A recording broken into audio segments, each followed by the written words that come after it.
ఈ మధ్యకాలంలో land titling act land titling యాక్ట్పై అయితే పెద్ద ఎత్తున దుష్ప్రచారం చేసి 2024 ఎన్నికలకు సందర్భంగా దుష్ప్రచారం చేసి వైఎస్ జగన్ ఇరుకున పెట్టేందుకు కూటమి ప్రభుత్వం ప్రయత్నించిందో అదే ల్యాండ్ టైటిలింగ్ యాక్ట్ విషయంలో ఒక్కసారిగా వాస్తవాలు బయటకు వచ్చేసరికి తెలుగుదేశం ప్రభుత్వం ముఖ్యంగా కూటమి ప్రభుత్వం ఎలా కౌంటర్ ఇచ్చుకోవాలో తెలియక తర్జన భర్జన పడుతున్న పరిస్థితి. దీనికి సంబంధించి వైఎస్ జగన్ కూడా పెద్ద ఎత్తున వివరణ ఇచ్చారు. సో ఈ క్రమంలో అసలు ల్యాండ్ టైటిలింగ్ యాక్ట్కి సంబంధించి అప్పుడు ఏం జరిగింది, అసలు వాస్తవం ఏంటి తెలుసుకునేందుకు మనతో ప్రముఖ ఎన్నికల వ్యూహకర్త ఇంద్రనీల్ గారు ఉన్నారు. అడిగి తెలుసుకున్నాం. సార్ చెప్పండి సార్, ల్యాండ్ టైటిలింగ్ యాక్ట్ చాలా వివాదమైంది. ఇటీవల తెలుగు టీడీపీ పార్టీ సక్సెస్ అయింది. పెంబసాని చంద్రశేఖర్ కేంద్ర మంత్రి హోదాలో ఆయన కూడా వ్యాఖ్యలు చేస్తూ ఉన్నారు. ల్యాండ్ టైటిలింగ్ యాక్ట్ వల్ల జగన్ బదనాం అవ్వలేదు, బొమ్మ పెట్టుకోవడం వల్ల బదనాం అయ్యాడు అని చెప్పారు. కానీ అదే అది కేంద్ర మంత్రి ఓపెన్గా అంగీకరించారు. కానీ ఎన్నికల సమయంలో ఇటు తెలుగుదేశంని ఫాలో అయ్యే మీడియా కానీ లేదా చంద్రబాబు నాయుడు లాంటి వ్యక్తులు కానీ ఓపెన్గా మీ కాళ్ళ కింద భూమి లాగేసుకుంటున్నారు అని ఆరోపణలు చేశారు. వీటన్నిటికంటే ముందు ఇంకొన్ని, first of all land titling యాక్ట్లో అనేది ఆ యాక్ట్ అసలు ఎవరు ఇంప్లిమెంట్ చేయమంది? కేంద్రం. నీతి ఆయోగ్ సిఫార్సుల మేరకు కేంద్ర ప్రభుత్వం, రాష్ట్రపతి సంతకం కూడా పూర్తయిన ల్యాండ్ టైటిలింగ్ యాక్ట్. ఎగ్జాక్ట్లీ. రెండోది ఏంటంటే ఇందులో వైఎస్ఆర్సీపీ తప్పిదం ముమ్మాటికి ఉంది. ఏంటి? బొమ్మ కాదు నేను చెప్పేది. ఓకే, చెప్పండి ఏంటది.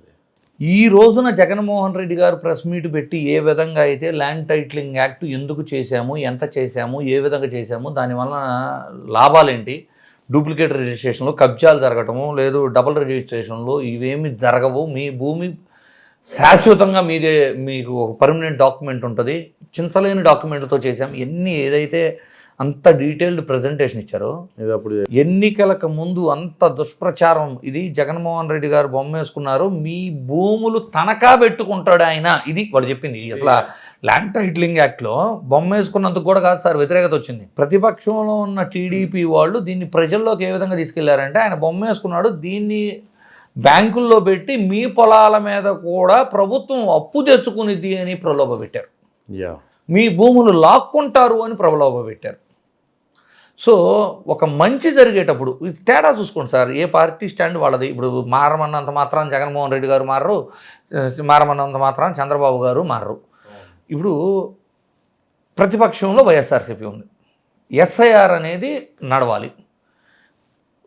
అంటే ఎస్ఐఆర్ అనే దానివల్ల ఓట్లు తొలగించబడతాయి అని దేశమంతా గగ్గోలు పెట్టినట్టు జగన్మోహన్ రెడ్డి గారు ఏమన్నా గగ్గోలు పెట్టారా? లేదు. ఆయన ఏమన్నారు, ఇది దేశంలో ప్రతిష్టాత్మకంగా అన్ని రాష్ట్రాల్లో నిర్వహిస్తున్నారు, మా రాష్ట్రంలో కూడా నిర్వహించండి, మేము సపోర్ట్ చేస్తామని చెప్పారు. ల్యాండ్ టైటిలింగ్ యాక్ట్ కూడా దేశమంతా ఇంప్లిమెంట్ చేయాలి, ఎవరూ ముందుకు రాలేదు, కానీ అది రాష్ట్రపతి సైన్ అయిపోయింది, దానివల్ల దేశ ప్రజలందరికీ మంచి జరిగింది. ల్యాండ్ టైటిలింగ్ యాక్ట్ కంప్లీట్ అయ్యి పూర్తి సర్వేలు కంప్లీట్ అయితే మీ ల్యాండ్ రిజిస్ట్రేషన్ ఎక్కడి నుంచి ఏం చేసుకోవచ్చు. ఇప్పుడు మహారాష్ట్ర ప్రభుత్వంలో బ్యాంకులో రిజిస్ట్రేషన్ అవుతాయి, 10 ఏళ్ల క్రితమే కంప్లీట్ అయింది అక్కడ, కొన్ని నాగపూర్, ముంబై లాంటి చోట్ల. ఎప్పుడైతే ల్యాండ్ రీసర్వే అనేది కంప్లీట్ అయ్యి అది యూనిక్నెస్గా ఒక ఐడి క్రియేట్ అయ్యి అది డూప్లికేట్ చేయలేనప్పుడు మీకు బ్యాంకు ఎన్ఓసితో సహా, అంటే దాని మీద డిస్ప్యూట్ ఉన్న ఇన్ఫర్మేషన్ తెలిసిపోతుంది, కోర్టు కేసు ఉండా తెలిసిపోతుంది, కబ్జాలు ఏమీ ఉండవు, ఎందుకంటే కబ్జా చేయడానికి ఛాన్స్ ఉండదు. ఇన్ని ప్రొవిజన్స్ ఆల్రెడీ 10 ఏళ్ల క్రితము కొన్ని పాయింట్స్లో, అంటే అర్బన్ ఏరియాస్లో ముంబైలో కంప్లీట్ చేశారు మహారాష్ట్ర ప్రభుత్వం. ఆల్రెడీ బ్యాంకుల్లో మీరు ల్యాండ్ రిజిస్ట్రేషన్ చేసుకోవచ్చు మహారాష్ట్రలో. అర్థమైందా? ఈ రిజిస్టర్ ఆఫీసుల చుట్టూ తిరగటాలు, లంచాలు ఏం లేవు. సో అంతకంటే బెటరు, అంటే పైలట్ అయిన తర్వాత అంతకంటే బెటర్ సిస్టమ్ని ఇప్పుడు రాష్ట్రపతికి సైన్ అయిపోయిన తర్వాత ముమ్మాటికి అన్ని రాష్ట్రాలు ఇంప్లిమెంట్ చేయాల్సినప్పుడు కేవలం దాన్ని ప్రతిష్టాత్మకంగా తీసుకొని జగన్మోహన్ రెడ్డి గారు ఒక అడుగు ముందుకే స్టార్ట్ చేశారు. ఇక్కడ గుర్తుపెట్టుకోవాల్సింది ఏంటంటే, వాళ్ళు కూటమిగా ఉండి ఒక పక్క అబద్ధాలు చెబుతూ ప్రజల్ని మోసపూరితంగా మోసం చేస్తున్నప్పుడు కూడా, అసత్యాలు ప్రచారం చేస్తున్నప్పుడు కూడా, పురంధేశ్వరి గారు బీజేపీ నాయకురాలుగా ఇది కేంద్రం అమలు చేయమంటే జగన్మోహన్ రెడ్డి గారు చేస్తున్నారు, ఇది మంచి ప్రోగ్రామ్ అని అప్పుడు కూడా చెప్పారు. అవును.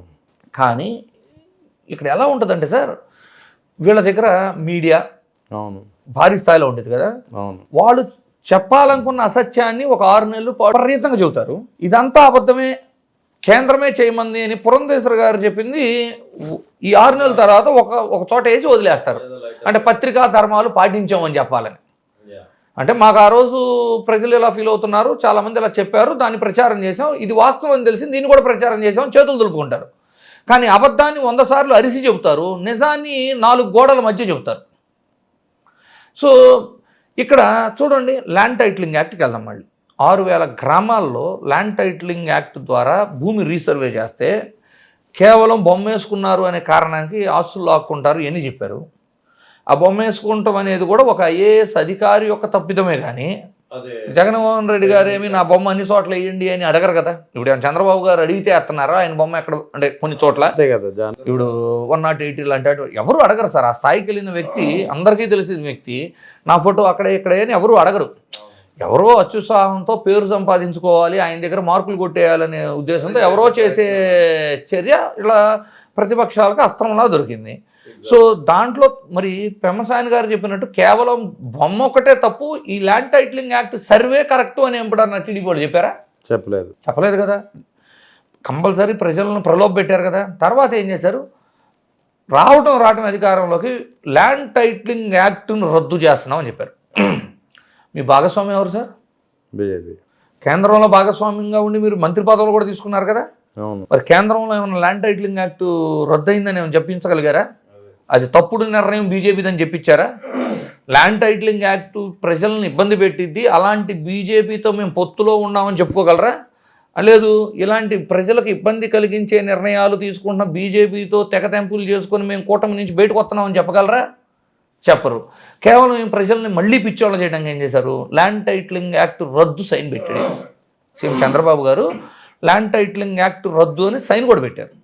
మరలా ఏం చేశారు, ఏవైతే 30 లక్షల మందికి ఈ డాక్యుమెంట్స్తో సైతం రీసర్వే కంప్లీట్ అయ్యి 6,000 గ్రామాల్లో కంప్లీట్ చేసి ఇచ్చారో, కేవలం ఆ బొమ్మ తీసేసి రాజముద్ర వేసి మళ్ళీ, రాజముద్ర అంత ముందు కూడా ఉంది సార్, కేవలం జగన్ గారి బొమ్మ తీసేసి మళ్ళీ ఇచ్చారు. అప్పట్లో ఏంటి, మీకు ట్యాంపర్ చేయలేని పేపర్లతో 55 రూపాయలకి పాస్బుక్ని జగన్మోహన్ రెడ్డి గారు అయితే 75 రూపాయలు చేసి మళ్ళీ ట్యాంపర్ చేయగలిగే పేపర్లతో ఇచ్చారు.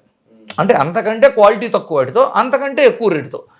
అంటే ఎవరికి లబ్ధి చేస్తున్నారు మీరు? కాంట్రాక్టర్లకి, వీళ్ళకి లబ్ధి చేకూర్చే పనులు. కాంట్రాక్ట్లు ఇవ్వండి. ఇప్పుడు 55 రూపాయలకు చేసిన వ్యక్తికి కాంట్రాక్ట్ చేసిన అతను డబ్బులు మిగిలినాయి కదా. అవును, మీరు అదే 55 రూపాయలకి ఇచ్చుకున్న కాంట్రాక్టర్ లాభం ఉండేది కదా. ఈ ఎడిషనల్గా పెంచిన 40% ఎవరి కోసం పెంచారు? ఎవరి చేతుల్లోకి వెళ్తాయి ఆ డబ్బు? సో తీసేసి జగన్ గారి బొమ్మ తీసేసి మళ్ళీ మేము అధికారంలోకి వచ్చిన తర్వాత ఇంత కంప్లీట్ చేసామని చెబుతున్నారు.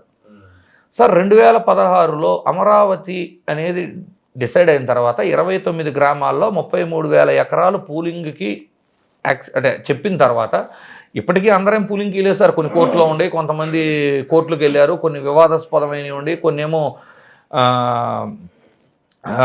Returnable plots ఇవ్వలేకపోయారు. ఇవన్నీ నడుస్తున్నప్పుడు 2016 నుంచి 2019 మధ్య ఈ 29 గ్రామాల సర్వేనే కంప్లీట్ కాల. అంటే ఇప్పుడు రిటర్నబుల్ ప్లాట్స్ ఇవ్వాలన్నా, ల్యాండ్స్ ఇచ్చినా, ఇప్పుడు మనం కొనుక్కుంటాం సార్, ల్యాండ్ కొనుక్కునేటప్పుడు సర్వేయర్ని పిలిపించి మొత్తం మెజర్ చేయించుకుంటాం లేదా? ఖచ్చితంగా చేయించుకుంటాం కదా. సో ఈ 33,000 ఎకరాలకి 29 గ్రామాలకు చెందిన ల్యాండ్ కానివ్వండి, ప్రభుత్వ భూమి 27 ఎకరం కావచ్చు, మొత్తంగా ఉన్న పూలింగ్ నెంబర్ 1లో 53,000 ఎకరాల సర్వేనే నెంబర్ ఆఫ్ సర్వేయర్స్ సరిపడా పెట్టకపోవటం వలన ఒక టర్మ్ మొత్తంలో 29 గ్రామాల సర్వే కంప్లీట్ చేయలేకపోయారు. మరి ఇప్పుడు 6,000 గ్రామాలు 18 నెలల్లో చేశారంటే ప్రజలు నవరా సార్? అదే కదా. అంటే అంత పిచ్చోళ్ళ. అంటే ఇదంతా ఎలా ఉందండి సార్, ప్రజలు నిజంగా ఆ విచక్షణ కోల్పోయి, ప్రజలు ఆలోచించకుండా తీసుకునే నిర్ణయాల కారణంగా అసత్యాలను ప్రచారం చేసి వాళ్ళను ప్రలోభ పెట్టడం వీళ్ళకి ఈజీ అయిపోయింది. ఇప్పుడు ప్రజలు నిజంగా ఆలోచించుకొని ఏది నిజం ఏది అబద్ధం, ఫోటో వేసినంత మాత్రం నా ఆస్తిని ఎవరు లాక్కోగలరు? అవును. లేదు, ఫోటో మాత్రమే తప్పు, ఫోటో తీపిమని గరావు చేయటము ఏం లేవు కదా. అది అవును, ఆ ఫోటో వేసాడు ఇతను వద్దు మనకి అంటే వాళ్ళు చెబుతున్న అసత్యాన్ని నమ్మారు. ఇప్పుడు వాళ్ళు వచ్చి ఇప్పుడు కొత్తగా కూడా చేయలేదు సార్. ఇక్కడ ప్రాబ్లం ఏంటంటే కంటిన్యూ చేస్తున్నా అని చెబుతున్నారు కానీ కంటిన్యూ కూడా చేయలేదు. ప్రస్తుతానికి ఏం చేశారంటే క్రెడిట్ చోరీ పేరుతో జగన్మోహన్ రెడ్డి గారు కంప్లీట్ చేసిన 6,000 గ్రామాలకు సంబంధించి ఆల్రెడీ ఇష్యూ చేసిన వాటిని బొమ్మ తీసేసి ఇచ్చారు. ఇచ్చి ఇదంతా ఇప్పుడు చేసినట్టు చెప్పుకుంటున్నారు. సో కేంద్రం కూడా ఆలోచించుకోవాలి. కేంద్ర నిర్ణయాలని రాష్ట్రాలు అమలు చేయాలి. అమలు చేయకపోతే డెఫినెట్లీ వాళ్ళకి ఫండ్స్ ఆపాలి. ఇప్పుడు రాష్ట్రాలు అనేవి కస్టోడియన్గా పరిపాలన చేయటానికే కానీ కేంద్రంలో పార్లమెంట్లో బిల్లులు పాస్ అయిపోయి, రాజ్యసభలో బిల్లు పాస్ అయిపోయి, రాష్ట్రపతి సైన్ అయిపోయిన తర్వాత దాన్ని రాష్ట్రాలు విభేదిస్తే ఎంతవరకు కరెక్ట్ సార్?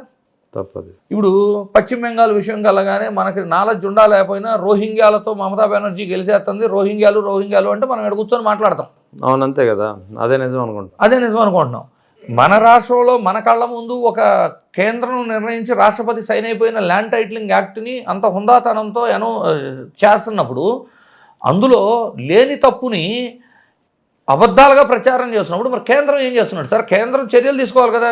కేంద్రం చర్యలు ఇప్పుడు తీసుకోవాలి, అప్పుడు కూడా ఖండించాలి. అప్పుడు నేను ఇప్పుడు గురించి చెప్పట్ల, అప్పట్లోనే ఖండించాలి కదా. ఖండించాలి. ప్రభుత్వం యొక్క ప్రతిష్టను దిగదార్చే విధంగా ప్రభుత్వ విధానాలను ప్రజలకు తప్పుగా వివరిస్తున్నప్పుడు అవును ప్రభుత్వం చర్యలు తీసుకోవాలి కదా. ఎందుకు తీసుకోవట్లేదంటే మనం బరంపురం అన్నట్టు అందరూ ఒక చోటే ఉంటే ఇంకా వాళ్ళే డెసిషన్ తీసుకుంటారు సార్. ఎగ్జాక్ట్లీ.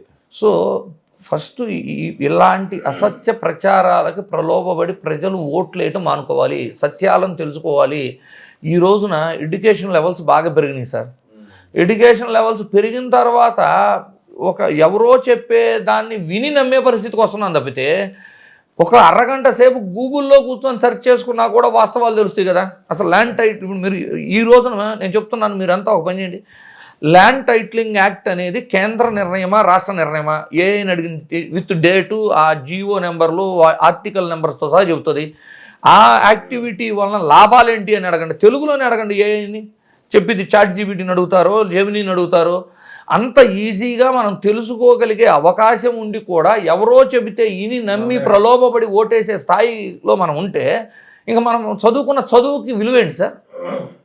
సో ఇప్పుడు రాజకీయంగా కుట్రలు కుతంత్రాలతో అయినా ఆ సీఎం సీటును దక్కించుకోవాలని రాజకీయ పార్టీలు ఆశపడి పనిచేయడం తప్పులేదు.